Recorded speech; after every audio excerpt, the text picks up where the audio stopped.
Kisah ini jarang sekali dibahas, tetapi penuh dengan makna mendalam. Ini adalah kisah tentang sepasang suami istri yang cintanya diuji oleh perbedaan keyakinan agama. Yang membuat kisah ini begitu istimewa adalah tokoh wanitanya, yaitu Zainab, putri sulung dari Rasulullah Shallallahu Alaihi Wasallam. Kisah ini akan menunjukkan bagaimana Zainab menghadapi ujian besar dalam hidupnya dan betapa kuat cintanya kepada sang suami, meskipun keyakinan mereka berbeda. Zainab adalah anak pertama dari pernikahan Nabi Muhammad Shallallahu Alaihi Wasallam dengan Siti Khadijah, seorang wanita mulia yang dikenal karena kebijaksanaan dan kasih sayangnya. Sebagai putri sulung, Zainab tumbuh menjadi wanita yang sabar, mandiri, dan penuh cinta kasih. Sejak kecil, ia terbiasa membantu ibunya mengurus rumah tangga dan merawat adik-adiknya. Tanggung jawab yang diembannya membuat Zainab tumbuh menjadi wanita yang mandiri dan penuh kasih sayang. Dalam sejarah Islam, kisah cinta Fatimah dan Ali bin Abi Thalib adalah salah satu yang paling menginspirasi. Namun kisah cinta Zainab tak kalah menarik dan penuh makna untuk kita simak. Zainab menikah dengan Abul Ash bin Robi, seorang pria Quraisy yang berasal dari keluarga terhormat. Pada hari pernikahan Zainab, ibunya, Khadijah, memberikan sebuah kalung sebagai simbol kasih sayang yang mendalam. Kalung itu kemudian disimpan dengan penuh kenangan oleh Zainab. Pernikahan Zainab dengan Abul Ash bin Robi terjadi sebelum ayahnya, Nabi Muhammad Shallallahu Alaihi Wasallam, menerima wahyu.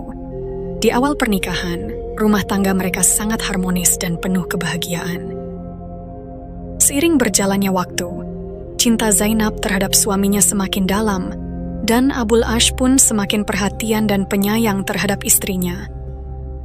Namun, semuanya berubah ketika wahyu pertama turun kepada Nabi Shallallahu Alaihi Wasallam.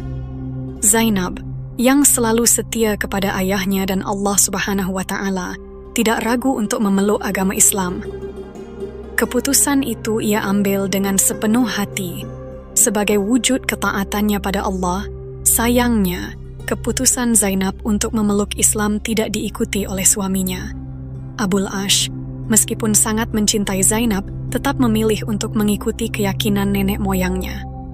Beberapa orang Quraisy pun mulai mempengaruhi Abul Ash agar tidak mengikuti langkah Zainab dan tetap bertahan dalam agama mereka. Bahkan, orang-orang Quraisy pun mulai menghasut Abul Ash untuk menceraikan Zainab dan mencari istri yang lain. Meskipun begitu, Abul Ash tetap teguh pada cintanya kepada Zainab. Ia tak rela meninggalkan Zainab hanya karena perbedaan keyakinan, meskipun ia sendiri belum siap untuk memeluk Islam dan menerima dakwah dari mertuanya, Nabi Muhammad Shallallahu Alaihi Wasallam. Kisah ini menunjukkan betapa beratnya tantangan dakwah Nabi Shallallahu Alaihi Wasallam. Salah satu anggota keluarganya yang merupakan menantu Nabi masih belum mengimani ajaran Islam. Abul Ash terus-menerus mendapat tekanan dari orang-orang Quraisy, namun ia tetap tidak ingin menceraikan Zainab. Sementara itu, Zainab pun tetap teguh memeluk Islam meskipun suaminya belum bergabung dengan keyakinan yang sama. Pada saat itu belum ada larangan dalam Islam mengenai pernikahan antara pasangan yang berbeda agama. Meskipun mereka berbeda keyakinan, Zainab dan Abul Ash tetap tinggal bersama di Mekah. Namun, keadaan mulai berubah ketika Nabi Shallallahu Alaihi Wasallam dan para sahabat melakukan hijrah dari Mekah ke Madinah. Meskipun Zainab dan Abul Ash tetap tinggal di Mekah, keadaan semakin memanas ketika Perang Badar terjadi. Perang ini menjadi salah satu pertempuran paling terkenal dalam sejarah Islam, di mana pasukan Muslim yang dipimpin oleh Nabi Muhammad Shallallahu Alaihi Wasallam berhadapan dengan pasukan Quraisy yang terdiri dari kaum kafir. Pada saat itu, Abul Ash ibn Robi berada di pihak Quraisy, bertempur melawan pasukan mertuanya sendiri. Perang ini tentu saja menjadi konflik batin yang berat bagi Abul Ash. Meski demikian, perang tetap berlangsung, dan akhirnya pasukan Muslim yang dipimpin oleh Nabi Muhammad Shallallahu Alaihi Wasallam berhasil meraih kemenangan dalam Perang Badar. Kabar kemenangan pasukan Muslim dalam Perang Badar tentu saja membuat Zainab sangat gembira, karena ayahnya, Nabi Muhammad Shallallahu Alaihi Wasallam bersama para sahabatnya berhasil mengalahkan kaum musyrikin. Namun, kebahagiaan itu berubah ketika Zainab mendengar kabar bahwa suaminya, Abul Ash bin Robi, tertangkap dan ditawan oleh pasukan Muslim. Abul Ash dijebloskan ke penjara di Yastrib. Mendengar hal ini, Zainab sangat terkejut dan sedih. Namun dia tidak tinggal diam. Dengan penuh keberanian, Zainab memutuskan untuk menebus suaminya. Ia mengumpulkan sejumlah harta untuk membayar tebusan agar Abul Ash bisa dibebaskan. Sementara itu, keluarga besar Abul Ash yang terkenal kaya raya sebenarnya sudah berencana untuk menebusnya sejak awal. Namun, Zainab bersikeras agar hanya dialah yang menebus suaminya dengan hartanya sendiri. Keesokan harinya, saudara laki-laki Abul Ash yang bernama Amr bin Robi diutus untuk pergi ke Yastrib, tempat Abul Ash ditawan oleh kaum muslimin. Sesampainya di sana, Amr bertemu dengan Nabi Muhammad SAW. Amr kemudian menyerahkan sebuah kalung kepada Rasulullah SAW. Ketika melihat kalung itu, Rasulullah langsung mengenalinya sebagai kalung yang pernah diberikan oleh Khadijah, istri beliau dan ibu dari Zainab. Amr berkata, "Wahai Muhammad, Zainab mengutusku untuk membawa kalung ini sebagai tebusan agar suaminya bisa dibebaskan." Rasulullah SAW kemudian membawa kalung itu kepada para sahabat dan bertanya, "Apakah kalian bersedia membebaskan Abul Ash bin Robi demi putriku Zainab?" Tanpa mengambil kalung ini sebagai tebusannya, para sahabat pun sepakat untuk membebaskan Abul Ash. Namun dengan satu syarat, setelah Abul Ash dibebaskan, ia harus mengembalikan Zainab kepada ayahnya Nabi Muhammad SAW. Dengan hati yang berat, Abul Ash bin Robi akhirnya menyetujui kesepakatan itu. Ia merasa mungkin inilah saatnya untuk berpisah dengan istrinya. Setelah dibebaskan, Abul Ash kembali ke Mekah sambil membawa kalung milik Zainab sebagai tanda tebusannya. Ketika sampai di rumah, ia bertemu dengan Zainab dan menceritakan apa yang terjadi selama ia ditawan. "Wahai istriku Zainab, aku telah dibebaskan dengan sebuah kesepakatan. Maka, pulanglah engkau kepada orang tuamu." Mendengar kata-kata itu, Zainab merasa sangat berat. Dengan penuh rasa sedih, Abu Al-Ash harus merelakan Zainab pergi, dan Zainab pun terpaksa menerima kenyataan itu. Di dalam hatinya, Zainab juga merasa sangat berat untuk berpisah dengan suaminya yang sangat ia cintai. Kali ini, mereka tidak hanya terpisah karena perbedaan agama, tetapi mereka benar-benar harus berpisah karena keadaan yang memisahkan mereka. Hati Abu Al-Ash semakin berat ketika ia menyadari bahwa Zainab sedang mengandung calon buah hati mereka. Perasaan sedih dan perih pun semakin mendalam karena harus berpisah dengan istrinya yang sedang hamil. Keesokan harinya, Abu Al-Ash mengutus saudaranya Kinanah bin Robi untuk mengantarkan Zainab ke perbatasan kota. Di sana telah menunggu sahabat Nabi, Zaid bin Haritsah, beserta teman-temannya yang akan menjemput Zainab. Sebelum berangkat, Abu Al-Ash berkata kepada saudaranya, "Wahai saudaraku, engkau pasti tahu betapa besar kedudukan Zainab dalam hatiku. Aku tidak sanggup membiarkannya pergi sendirian. Maka, tolong antarkan dia hingga ke perbatasan kota, karena di sana akan ada 2 utusan dari Muhammad yang akan menjemputnya. Wahai saudaraku, perlakukanlah Zainab dengan lembut selama perjalanan ini. Jaga dia dengan baik, seperti engkau menjaga wanita-wanita yang terhormat, dan lindungilah dia dengan segala yang ada padamu bahkan hingga anak panah terakhirmu." Setelah itu keduanya berangkat, menunggangi unta untuk menuju perbatasan kota. Namun perjalanan mereka tidaklah berjalan lancar. Di tengah perjalanan mereka dihadang oleh beberapa orang yang berusaha menghalangi jalan mereka. Ketegangan pun meningkat, hingga terjadilah perkelahian sengit. Dalam kekacauan itu, salah seorang yang menghadang mereka dengan kejam menusuk perut unta yang sedang ditunggangi Zainab. Akibatnya, Zainab terjatuh dari punggung unta dan terluka, mengeluarkan darah akibat kecelakaan tersebut. Setelah kejadian tersebut, Zainab dengan penuh kesedihan harus merelakan janin yang ada dalam kandungannya. Ia mengalami keguguran akibat kecelakaan tersebut, namun ia menerima semuanya dengan ikhlas. Meskipun begitu, mereka akhirnya berhasil melewati hambatan itu dan tiba di perbatasan kota. Di sana, Kinanah bin Robi segera menyerahkan Zainab kepada Zaid bin Haritsah yang akan mengantarnya kembali ke Madinah. Akhirnya, Zainab pun bertemu kembali dengan ayahanda tercinta Nabi Muhammad sallallahu alaihi wasallam. Waktu terus berlalu, hari berganti minggu, minggu berganti bulan, dan bulan berganti tahun. Abu al-Ash bin Robi semakin merasa kesepian. Rindu kepada Zainab yang sudah lama tak ia jumpai membuatnya semakin murung. Sejak perpisahan itu, ia merasa kehilangan dan hampa. Di sisi lain, Zainab pun merasakan hal yang sama.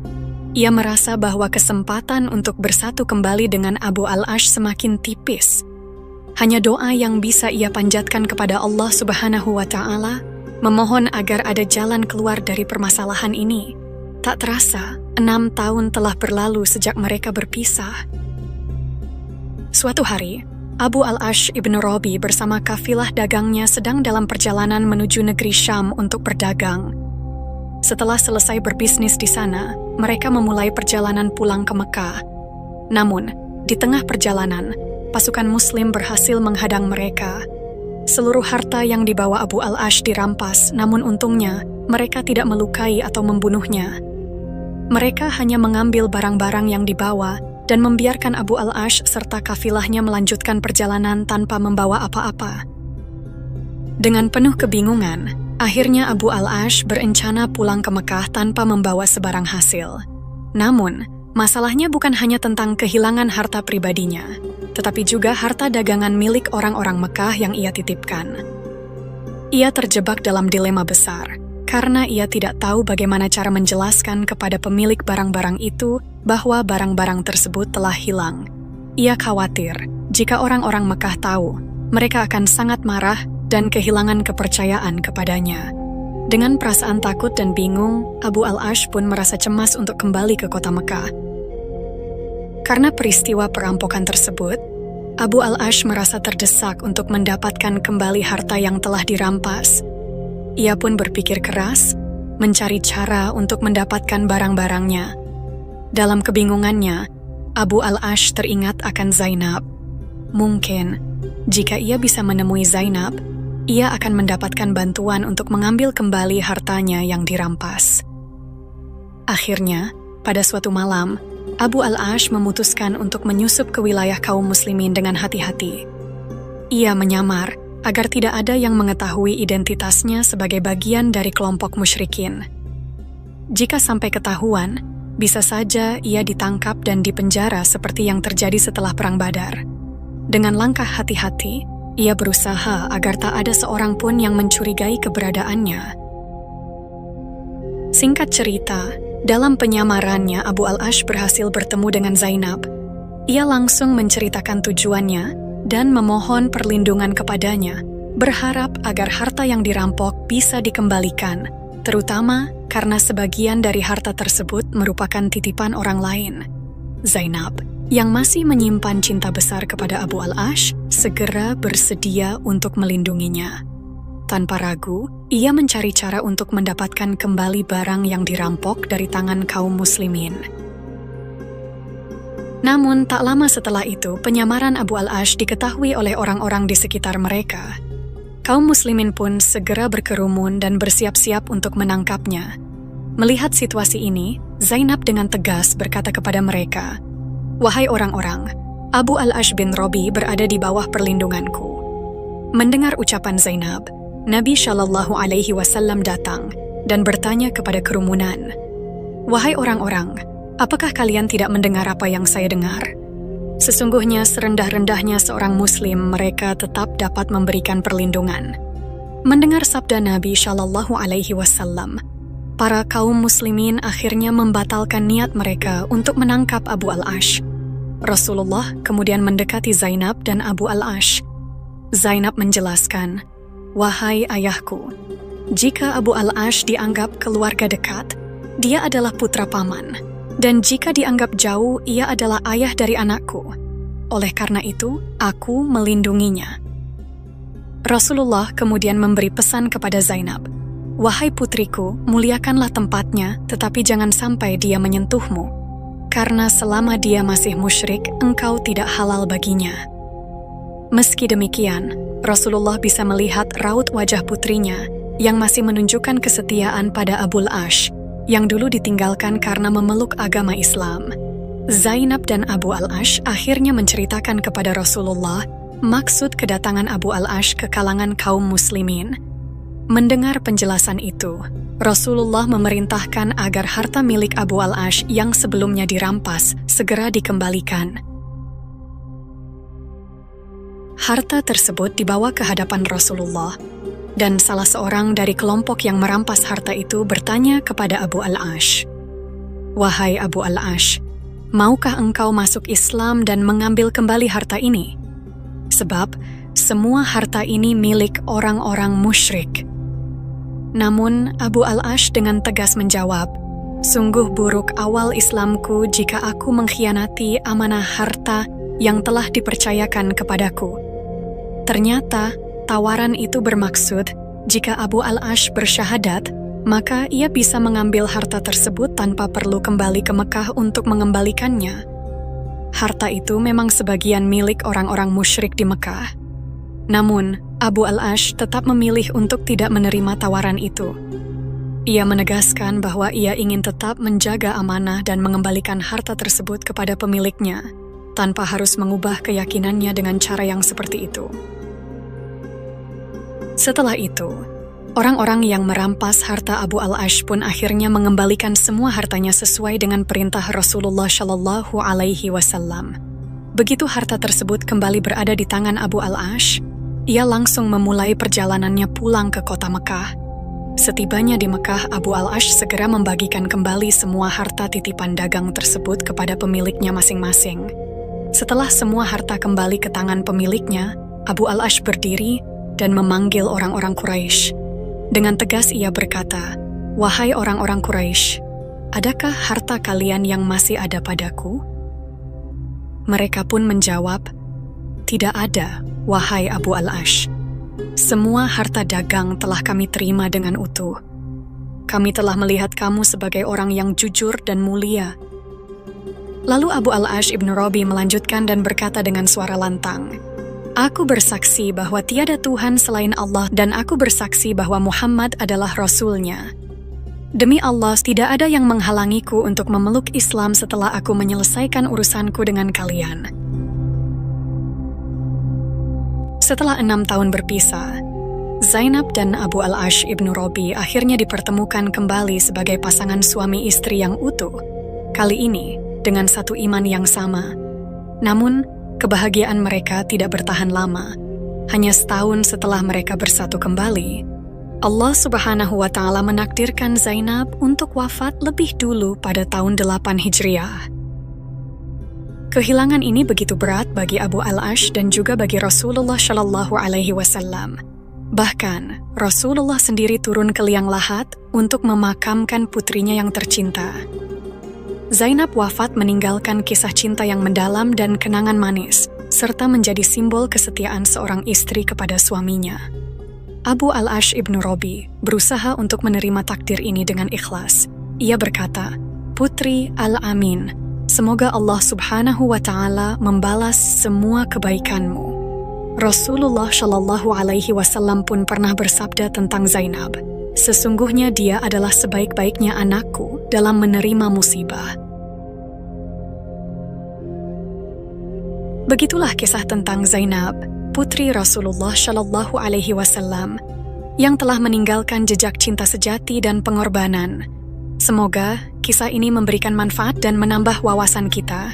Jika ada kekurangan atau kesalahan, mohon dimaafkan. Kebenaran berasal dari Allah Subhanahu wa Ta'ala, sementara kekhilafan dan kesalahan adalah dari diri saya sendiri sebagai manusia biasa. Sampai jumpa di kisah-kisah seru dan penuh makna berikutnya. Wassalamualaikum warahmatullahi wabarakatuh.